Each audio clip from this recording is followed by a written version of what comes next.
नाज़रीन अस्सलाम वालेकुम। सियासत टीवी के खुसूसी प्रोग्राम खबर ख्याल में आपका खैर मकदम है। मैं मोहम्मद रियाज अहमद और मेरे साथी सैयद सज्जादुल हसनैन।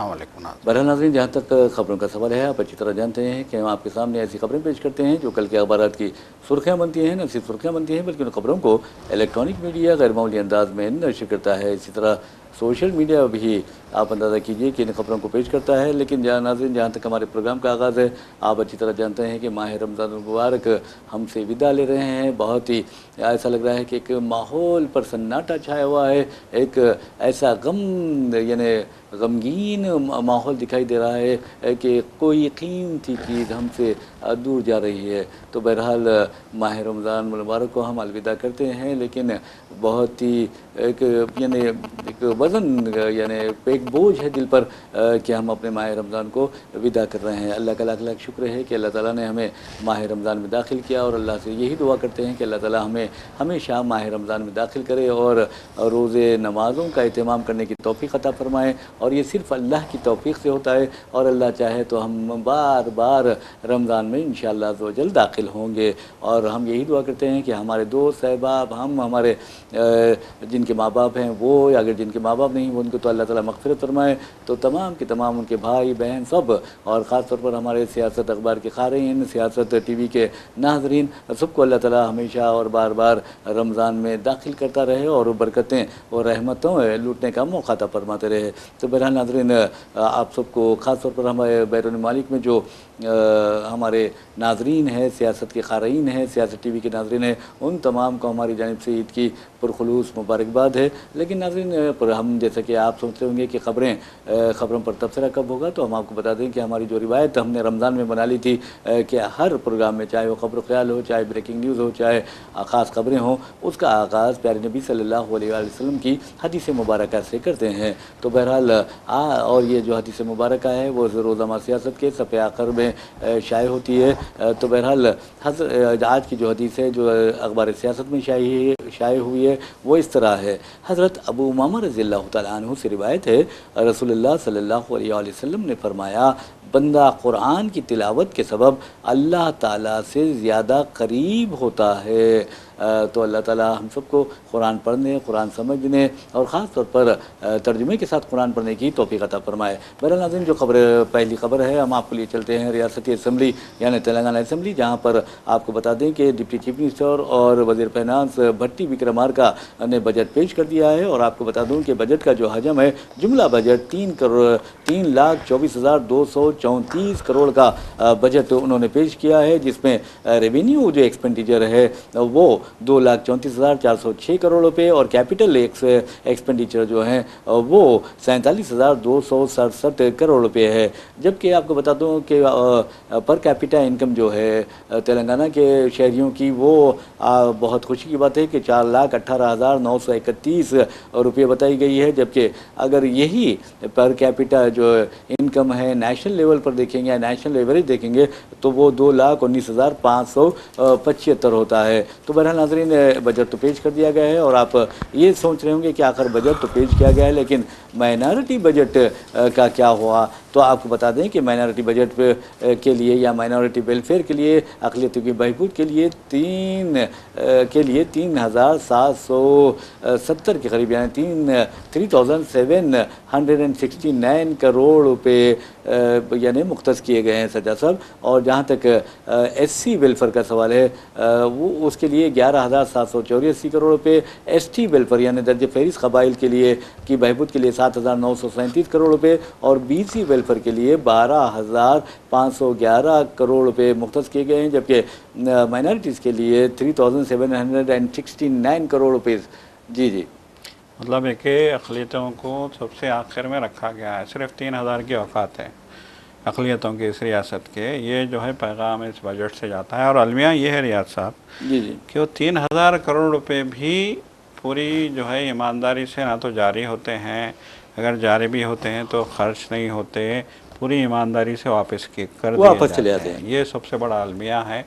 आप उर्दू अकेडमी की कारकर्दगी देख लीजिए, इंतहाई सुस्त तबाहकुन। और भी दीगर जो है महकमा जात हैं, अक़लियती उमूर का जो महकमा है, गुज़िश्ता जब से हुकूमत आई है कांग्रेस की उस वक्त से लेके आज तक ना तो लोन जारी किए गए हैं, ना फलाह बहबूद के इक़दाम किए गए हैं। बस ऐसा मालूम होता है कि अक़लियती बहबूद का महकमा अपना सारा ज़ोर जो है वो इफ़्तार पार्टी कराने में लगाता है। जी जी, चीफ मिनिस्टर की इफ़्तार पार्टी करा देंगे, खजूर खिला देंगे, ख़त्म, हमारा काम ख़त्म। अब देखिए स्कूटी देने की बात हुई थी, उसके लिए एप्लीकेशंस में मंगाए गए थे, लेकिन जहाँ तक मेरा ख़्याल है स्कूटी से ज़्यादा दूसरे जो है मामलात हैं जिस पे अक़लियती उमूर के महकमे को तवज्जो देने की ज़रूरत है कि अक़लियतों की बहबूद। देखिए बहबूद का मतलब क्या होता है, उनकी माशी सूरत हाल, उनकी माशी सूरत हाल बेहतर कैसे होगी, उनको मुस्तहकम कैसे किया जाएगा, उनके लिए जो है क्या। देखिए सबसे बड़ा अलमिया तो ये है रियाज साहब के जो है तालमी उनकी तालीमी सूरत हाल को बेहतर करने के लिए जो मतलब है कि जो लोन दिया जाता था उनको बाहर तालीम हासिल करने के लिए या फिर जो है यहाँ पे इंडिया में तालीम हासिल करने के लिए या फिर ख़ुद जो है, तो वो लोन भी अब जो है जारी नहीं किए जा रहे हैं। अक़लियती उमूर का महकमा ऐसा मालूम होता है या तो नाकारा हो गया है या फिर देखिए ये अब की बात नहीं है, ये हम जो है जब से तेलंगाना कायम हुआ है तब से हम देख रहे हैं, चाहे वो KCR का दौर रहा हो, चाहे अभी रेवंत रेड्डी का दौर है। 10 साल तो KCR का दौर था, अब रेवंत रेड्डी का। तो अक़लियती उमूर के जितने भी ज़िम्मेदारान होते हैं उनको हम देखते हैं तो ऐसा मालूम होता है कि वो दबे हुए हैं, खौफज़दा हैं, हुकूमत की खुशनौदी चाहते हैं, चीफ मिनिस्टर की जो है खुशनौदी चाहते हैं, और जो है उनकी पूरी कोशिश होती है कि हुकूमत उनसे खुश रहे। इसके नतीजे में वो जो है अक़लियतों पे कम खर्च करते हैं और पैसा ज़्यादा जो है हुकूमत को वापस करते हैं। तो ये सूरत हाल है। पहली बात तो ये कि हुकूमतों की जानिब से अक़लियतों के लिए बजट जो सैंक्शन किया जाता है वो नहायत ही कलील होता है। 3000 करोड़ की क्या औकात है बोलिए पूरी रियासत की अक़लियतों की। हालांकि आबादी अगर आप देखेंगे कबाइलियों से हमारी ज़्यादा है।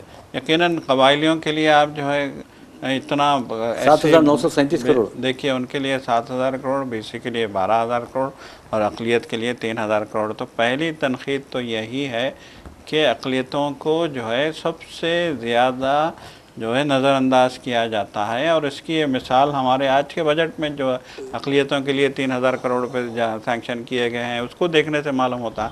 और दूसरा बड़ा अलमिया अक़लियती उमूर के, अक़लियती फ़ाइनेंस कॉरपोरेशन के, हज कमेटी के, उर्दू एकेडमी के, जो सारे अक़लियती जो है उमूर के तहत आते हैं, अक़लियती वज़ीर के तहत आते हैं, ये सारे महकमे जात की कारकर्दगी हम देखते हैं तो इंतहाई मायूस कन, और जो है जहाँ तक मेरा ख्याल है इसको अलमनाक करना ज़्यादा बेहतर होगा रियाज साहब। जी हाँ बिल्कुल, इंतहाई अलमनाक सूरत हाल है हमारे दारों की। जी आपने बहुत ही अच्छी बातें कही है, लेकिन आपको बताऊँ सर जैसा अक़लियतों के साथ जो मानदाना रवैया है सिर्फ BJP का नहीं है। अब देखिए कई ऐसी रियासतें हैं जहाँ पर कांग्रेस की हुकूमत है या अपोजिशन की हुकूमत है, वहाँ पर अक़लियतों के साथ नारवा सलूक किया जाता है। ख़ासतौर पर बजट जब मख्तस करने की बात आती है तो उस वक्त नाइंसाफ़ी की जाती है। अरे मेरे भाई, अक़लियतों के वोटों से तुम हुकूमतें बनाते हो, इक़्तिदार पर फायज़ होते हो, फिर अक़लियतों को नज़रअंदाज करते हो, तो ये तो बहुत बुरी बात है। तो सजा साहब आप जिस तरह की फ़िक्रमंदी का इज़हार किया, आपकी फ़िक्रमंदी की हम कदर करते हैं और आपको बताते हैं कि सब प्लान जो होता है, आप देखिए ST SC BC के लिए सब प्लान दिया गया है उनके वेलफेयर के लिए, लेकिन अफसोस की बात यह है कि अक़लियतों के लिए कोई सब प्लान नहीं है। इसलिए अक़लियतों का जो भी बजट आता है अगर वो वापस जाता है तो उसे रोका नहीं जाता, और सब प्लान का फ़ायदा ये होता है कि बजट पूरा खर्च करना पड़ता है तो वापस नहीं किया जाता सर। तो ये सबसे अहम बात है। और आमिर अली खान साहब ने वाज़ेह तौर पर हुकूमत को इस जानिब तवज्जो भी दिलाई थी कि आप अक़लियती बहबूद के लिए सब प्लान बनाइए कि ताकि हमारा जो बजट वापस जा रहा है वो वापस ना जा सके, बल्कि हम दूसरे मद में यानी दूसरे फलाही प्रोग्राम होते हैं उसमें खर्च कर सकते हैं। तो उन्होंने ये बात कही थी। और एक अहम बात ये कही थी आमिर अली खान साहब ने कि भाई हुकूमत को कि जो फ़िरका परस्त दरिंदे हैं, कम्युनल डॉग्स हैं या ताकतें हैं, वो रियासत तेलंगाना में माहौल को ख़राब कर रही हैं। ऐसे में उसे इनसे दहशतगर्दी जैसा बिल होता है, UAPA का जो बिल है, उसी तर्ज पर आपको रियासत में इश्तियाल अंगेज़ और फ़िरका वाराना हम आंगी को नुकसान पहुंचाने वाले जो बयानात जारी करते हैं लोग, उनके खिलाफ कार्रवाई के लिए बिल मंजूर किया जाए, उन्होंने ये तवज्जो दिलाई थी। तो बहरहाल अब देखना है कि हुकूमत क्या करती है, हुकूमत ऐलान करती है या नहीं करती है, लेकिन अक़लियतों के साथ इंसाफ किया जाना चाहिए और अक़लियतों के बगैर किसी भी मुल्क की तरक्की का तसव्वुर भी आप नहीं कर सकते। तो बहरहाल नाज़रीन, आपको बता दूं कि डिप्टी चीफ मिनिस्टर व वज़ीर फाइनेंस मिस्टर मल्लू भट्टी विक्रमार्का ने बजट तो पेश किया है, जिसमें 9 नई स्कीमात शामिल की गई हैं। और इस सिलसिले में आपको बता दूं कि Indira family life insurance scheme शुरू करने का ऐलान किया गया है सज्जाद साहब, और ये जिसके तहत रियासत भर में 1.15 करोड़ ख़ानदानों को 5 लाख रुपए का लाइफ इंश्योरेंस कवर फराहम किया जाएगा। 2 जून 2026 से इस स्कीम का आगाज़ होगा। एक तो ये है, और इस स्कीम के लिए 4000 करोड़ रुपए मुख्तस किए गए हैं। चेयूता स्कीम के तहत नए 2 लाख पेंशन्स मंजूर किए जाएंगे। इसके लिए 14,861 करोड़ रुपए मुख्तस किए गए हैं। और नाज़रीन, आपको बता दूं कि जो पब्लिक स्कूल अपग्रेड इनिशिएटिव है, इसके लिए प्री प्राइमरी टू क्लास 12 की तालीम दी जाएगी और 500 करोड़ रुपए इस पहल पर खर्च किए जाएंगे। तो वैसे भी तालीमी साल 2026-27 से प्री प्राइमरी स्कूल से लेकर इंटरमीडिएट तक तलबा के लिए एक नई ब्रेकफास्ट स्कीम शुरू की जाएगी, जिसमें यानी तग़ज़िया से ग़िज़ाइयत से भरपूर ग़िज़ाएँ बिलख़ुसूस दूध हैं, रागी, माल्ट वगैरह वो दिए जाएंगे। सज्जाद साहब, ये बहुत अच्छी बात है। और ये भी कहा गया है कि मिड डे मील स्कीम जो है उसे अब गवर्नमेंट जूनियर कॉलेज तक भी वसअत दी जाएगी या तोसी दी जाएगी, यानी 12वीं जमात के बच्चों को भी मिड डे मील स्कीम के से इस्तेफ़ादा करने का मौका मिलेगा। वैसे भी नाज़रीन, जहाँ तक cashless health care for employees and pensioners and their dependent, यानी जो एम्प्लॉयज़ है, मुलाजमीन है, ये वजीफ़याब है और उन पर जो इन्हिसार करते हैं उनके अरकान ख़ानदान हैं, उनके लिए कैशलेस हेल्थ केयर शुरू करने का ऐलान किया गया है, जिसके लिए 23.51 लाख लोगों का अहाता किया जाएगा। इसके अलावा नाज़रीन, और आपको बता दूं कि जो नई पहल शुरू की गई है उसमें CM overseas employment programme health का ऐलान किया गया है। ये बहुत अच्छी बात है। तो सज्जाद साहब, आप ये बताइए कि ये जो स्कीमात का ऐलान किया गया है, 9 नई स्कीमात और पहल का ऐलान किया गया है, तो क्या उससे फ़ायदा होगा?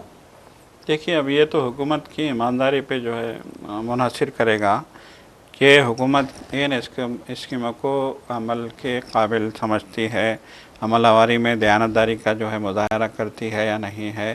वरना देखिए, प्रजा पालना के तहत जो एप्लीकेशंस लिए गए थे, आपको याद होगा कि इलेक्शन से पहले 6 वादे किए गए थे रियासत के अवाम से फलाह बहबूद के, और इन 6 वादों को पूरा करने के लिए प्रजा पालना के नाम से एक स्कीम शुरू की गई थी। दरख्वास्तें कबूल की गई थी लोगों से। तो उस ज़माने में एक उम्मीद के साथ लोगों ने जो है कतारों में खड़े होकर अपनी दरख्वास्तें जो है हुकूमत के पास जमा कराई थी। जिसमें था मुफ्त बिजली की फराहमी, जिसमें था जो है लोगों के लिए गैस की मुफ्त फराहमी, और भी बहुत सारी जो है बातें थी, जिसके तहत जो है आम लोगों की, मैं तो ये तो आम लोगों की बात कर रहा हूँ, आम लोगों की बहबूदी की बातें की गई थी।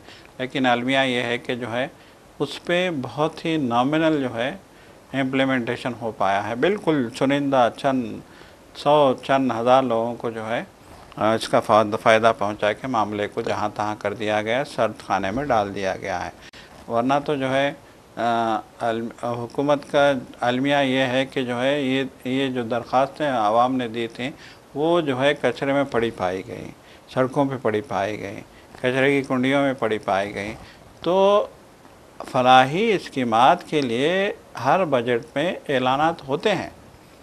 ये जो है एक वतीरा बन गया है रियासतों का, हुकूमत का, रियासती सरकारों का, मरकज़ी सरकार का, ये वतीरा बन गया है कि वो एक बाज़ाब्ता एक पूरा जो है एक पूरा एजेंडा तैयार करके, पूरी जो है एक मोटी किताब तैयार करके वो लोग आते हैं और जो है असम्बली में आके वज़ीर फाइनेंस रवानी से पूरी किताब पढ़ देते हैं और फिर उसके बाद वो चले जाते हैं। अगर उनको कोई सड़क पर रोक के जो है किसी स्कीम के बारे में पूछ ले तो शायद उनको जो है उसका पता भी नहीं होता कि वो स्कीम भी उन्होंने जो है बजट के जो है जो बजट पेश किया गया था उस बजट की तकरीर में उन्होंने उस स्कीम का भी तज़किरा किया था। इसका भी उन्हें मतलब है कि उनको मालूम नहीं होता।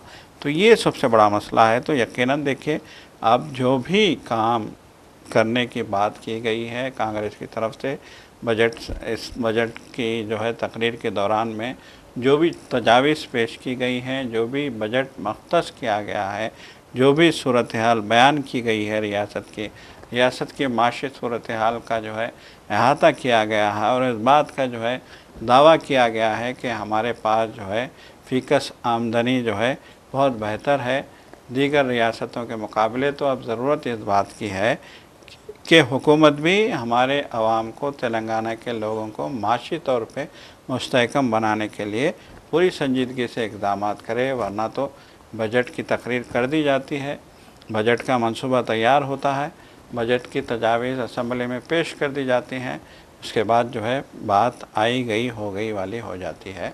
तो ये गुफ्तन नशिस्तन गुफ्तन बर्खास्तन वाली बात नहीं होनी चाहिए। इस सिलसिले में हुकूमत को सख्त इक़दाम करने की ज़रूरत है। बहरहाल नाज़रीन, हम आपको लिए चलते हैं आलमी सतह पर, और आलमी सतह पर क्या हो रहा है ये भी बताते हैं।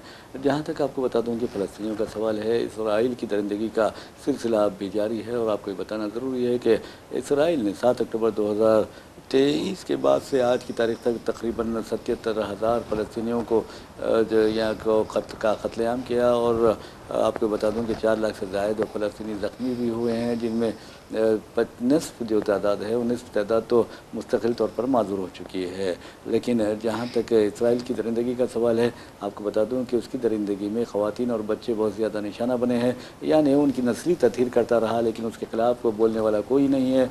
बल्कि आप देखेंगे कि मुस्लिम या अरब ममालिक है, वो भी किसी न किसी तरह रास या बिलवासा तौर पर इसराइल से ताल्लुक़ात इस्तवार करते जा रहे हैं, और इससे बढ़कर शर्म की कोई और बात नहीं हो सकती। तो बहरहाल नाज़रीन, इसराइल का जो जुल्म है उसका अंदाज़ा इस बात से लगाया जा सकता है, फ़लस्तीनियों को मस्जिद अक़सा में नमाज ईद की अदायगी की इजाज़त नहीं दी गई है।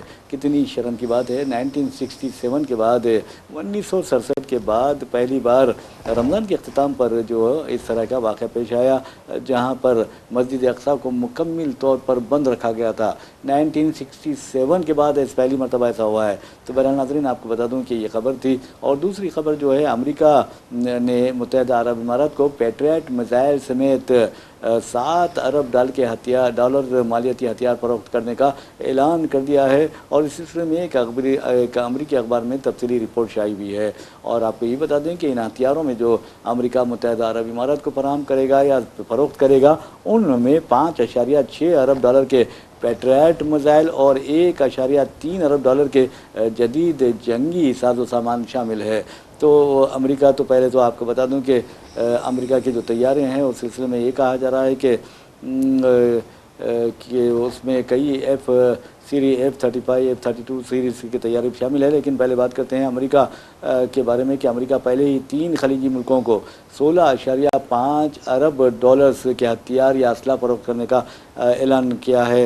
वैसे भी नाज़रीन, आपको बता दूं कि कल भी अमेरिकी सदर की यानी डोनाल्ड ट्रंप की बात हुई थी। मुत्तहिदा अरब इमारात के सदर शेख मोहम्मद बिन जायद अल नह्यान से टेलीफोन पर बात हुई। उसके बाद इस सौदे का ऐलान किया गया है। और आपको दूसरी तरफ बताना ये ज़रूरी है कि जहाँ तक ईरान का सवाल है, ईरान ने वाज़ेह तौर पर कहा है कि हम अपने मिसाइलों की तैयारी का अमल जारी रखे हुए, कोई दुनिया की कोई भी ताकत हमें मिसाइल तैयार करने से नहीं रोक सकती। और आपको यही बता दें कि ईरान ने अमेरिका और इसराइल की उस दावे को मुस्तरद कर दिया जिसमें कहा गया था कि ईरान के मिसाइल तैयार करने की जो सलाहियत है उसे ख़त्म कर दिया गया है, फिर जौहरी हथियारों को ख़त्म कर दिया गया है, ये कहा गया है।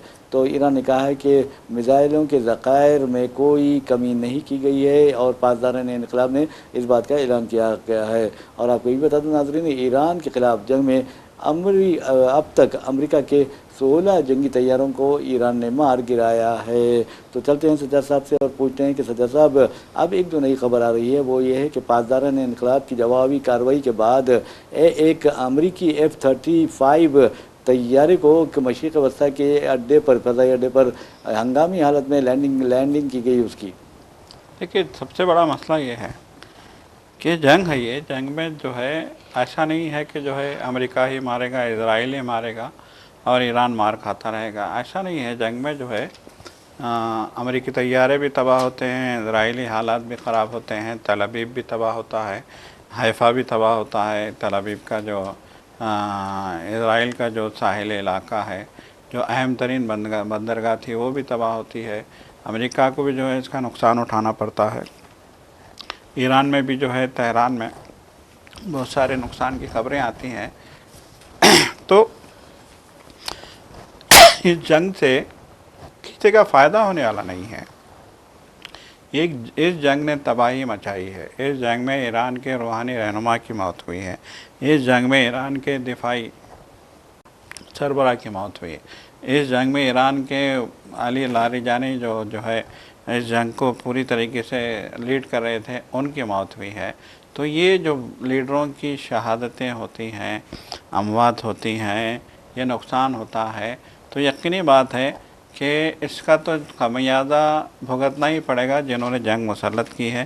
देखिए, आज दुनिया में, ख़ास तौर पे अमेरिका में, अमेरिकी अवाम ख़ुद जो है इस जंग की मजम्मत कर रहे हैं। और अमेरिकी अवाम ने खुल के कहा है कि ट्रंप ने इज़राइल के दबाव में, नेतन्याहू के दबाव में बिला वजह जो है ईरान पे जंग मुसल्लत की है। कोई वजह नहीं थी, ईरान पे जंग मुसल्लत करने की कोई वजह नहीं थी। तो आज जो है खमियाजा सभी को भुगतना पड़ रहा है। अब देखिए, ताज़ा खबर ये भी है रियाज साहब कि जो है कतर की जो सबसे बड़ी गैस रिफाइनरी थी, जी हाँ, जी हाँ, उस रिफाइनरी में जो नुकसान हुआ है वो इतना खौफनाक नुकसान है कि उसको बहाल करने में 5 साल का अर्सा लग सकता है। 3 से 5 साल बताया। अब बताइए, अगर 5 साल तक वहाँ एक बड़े जो है एक बड़ा गैस सप्लाई करने वाला मुल्क है, वहाँ से गैस की सरबराही जो है मुतासिर होगी, तो क्या इससे जो है दुनिया को नुकसान, खमियाजा इसका दुनिया को भुगतना नहीं पड़ेगा? अब आप देखिए, इंडिया में गैस की किल्लत से इतने बुरे हालात हो गए हैं कि अभी तो एक खबर आई है कि सूरत से लोग जो है नकल मकानी करने पे मजबूर हो गए, क्योंकि उनको गैस दस्तयाब नहीं है वहाँ। लकड़ी इस्तेमाल कीजिए ना। जी बिल्कुल, अब लकड़ी भी जो है इस्तेमाल हर कोई तो नहीं कर सकता। जिस तरह के हालात हो रहे हैं, खुले घर किसके पास हैं, खुले आंगन किसके पास हैं, 2-2 कमरों के जो है 2-2 बेडरूम के फ्लैटों में लोगों की ज़िंदगी हो गई है। तो ऐसे में जो है ये एक बहुत बड़ा मसला इंडिया में बन गया है। तो ये इंडिया ही नहीं है, और भी ममालिक हैं जहाँ पे जो है गैस की किल्लत है। पाकिस्तान में तो पेट्रोल डीजल की किल्लत की भी खबरें आ रही हैं। तो यकीनन जंग जब जो है छेड़ी जाती है तो जंग तबाही लाती है, और यही हम जो है इस जंग से भी यही जो है सबक हासिल कर रहे हैं। बिल्कुल, आपने सही कहा। बहरहाल नाज़रीन, आपको बता दूं कि जहाँ तक हिंदुस्तानी रुपये का क़दर का सवाल है, गिरता ही जा रहा है, गिरता ही जा रहा है। और हमारे वज़ीर-ए-आज़म नरेंद्र मोदी के सर पर इसका सेहरा बांध दे जाना चाहिए। और आपको बता दूं कि उन्हें नौशा बना दे देना चाहिए इस मामले में, क्योंकि आपको बता दूं कि वज़ीर-ए-आज़म नरेंद्र मोदी ने उस वक्त यानी इंतहाई यानी इल्ज़ामात लगाए थे, संगीन इल्ज़ामात डॉक्टर मनमोहन सिंह के दौरे हुकूमत के वक्त। और ये कहा था कि डॉक्टर मनमोहन सिंह ने हिंदुस्तान का जो करेंसी है, रुपये की जो कदर है, उसे मिलियामेट कर दिया है, और हमारी हुकूमत आएगी तो हिंदुस्तान की जो करेंसी है या रुपया है, और उसकी कदर डॉलर के मुकाबले में मुस्तहकम होगी। और आपको जानकर ये तो हैरत होगी कि डॉक्टर मनमोहन सिंह के दौरे हुकूमत में 2014 में, आखिर में बता रहा हूँ मैं आपको सज्जाद साहब, रुपये की जो कदर थी डॉलर के मुकाबले, यानी $1 मसावी था 55 रुपये या 60 रुपये। और लेकिन अब आपको बता दूं कि डॉलर का क्या हाल हो गया है। डॉलर इतना कदर मजबूत हो गया है, रुपया कमज़ोर हो गया है कि रुपये की जो कदर है $1 93 रुपये 71 पैसे के बराबर हो गया है। मुबारक हो ख़ास तौर पर हमारे वज़ीर-ए-आज़म नरेंद्र मोदी को कि वो तो बड़ी बड़ी बातें करते थे, लेकिन अब उनका एक आवाज़ भी नहीं आ रही है। ये बिल्कुल, देखिए, डॉलर की कदर बढ़ना, रुपये की कदर गिरना, ये एक तशवीशनाक बात है, क्योंकि हिंदुस्तान का जितना भी बड़ा जो है सरमाया है, हिंदुस्तान का जितना भी बड़ा जो है लेन देन है, वो डॉलर की जो है शक्ल में होता है। तो ज़ाहिरी बात है, जब रुपये की कदर गिरेगी तो सीधी बात है कि हम जो है महंगाई की तरफ, 1 रुपया भी अगर जो है कदर गिरती है इंडिया के रुपये की, तो हम 1 कदम महंगाई की तरफ आगे बढ़ेंगे। ये सिचुएशन जो है आ जाती है जब रुपये की कदर गिरती है, तो यकीनन माशी तौर पे हम जो है पूरी तरीके से तबाह होकर रह जाएंगे। यही सूरत हाल अब हमको देखने में आ रही है। देखिए, वैसे भी जितनी भी चीज़ें इंपोर्ट की जाती थी बाकी दुनिया से, उन सारी अशिया अब देखिए, अब यहाँ तो ये खबरें भी आ रही हैं कि खुर्दनी तेल है, अनाज है, ख़ास तौर पे दालें हैं। दालें तक हिंदुस्तान जो है दुनिया का एक बड़ा जो है ज़राई मुल्क है। हिंदुस्तान की 80% आबादी जो है ज़राअत पे मुश्तमिल है, ज़राअत पे जो है डिपेंड करती है। लेकिन अफसोस का मुकाम है कि इतना बड़े ज़राई जो है पैदावार वाले मुल्क को जो है अनाज भी इंपोर्ट करना पड़ रहा है। तो नतीजे में हम देख रहे हैं कि अशियाए ज़रूरिया की कीमतें भी बढ़ने लगी हैं और ये सब कुछ जो है रुपये की कदर गिरने और डॉलर महंगा होने से हो रहा है।